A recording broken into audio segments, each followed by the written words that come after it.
الحاج ملا عبدالرازق راشد د بلخ ولایت د امنیه قماندان په توګه معرفي او په دنده یې پیل وکړ. د پیژندنې په دغو مراسمو کې مسؤلینو د دین له نظره د امیر المؤمنین د احکامو د اطاعت او تطبیق په اړه خبرې وکړې او د بلخ ولایت د نوي امنیه قماندان او د یاد ولایت خلکو څخه یې وغوښتل چې د لا ښه امنیت د ټینګښت په موخه دې له یو بل سره همکاري وکړي.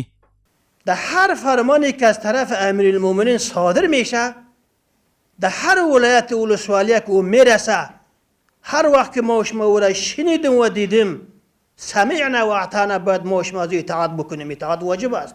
نو په دغه ملت شکرانه د دغه نظام او په مسؤلینو ترحم په دغه ملت دا دوړه اصل نه دي. دا دوړه لازم ملزم دي سره ترڅو د موږ تاسو دغه ملت خدای ته امید دغه نظام دغه امارت د بقا پیدا کو.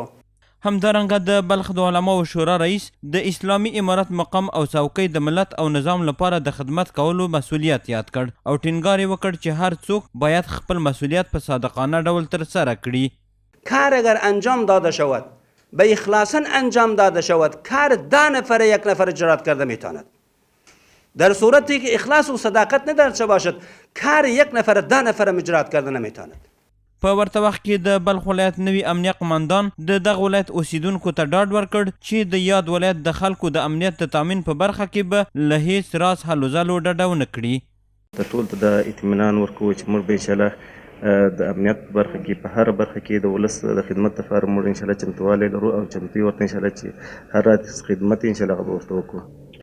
دا په داسې حال کې ده چې تر دې وړاندې ملا عبدالظاهر مدثر په دغه ولایت کې د امنیه قماندان په توګه دنده ترسره کوله چې د افغانستان د امیر المؤمنین شیخ هبت الله اخونزاده حفظه الله په حکم اوس الحاج ملا عبدالرازق راشد د بلخ ولایت د نوي امنیه قماندان په توګه وګمارل شو.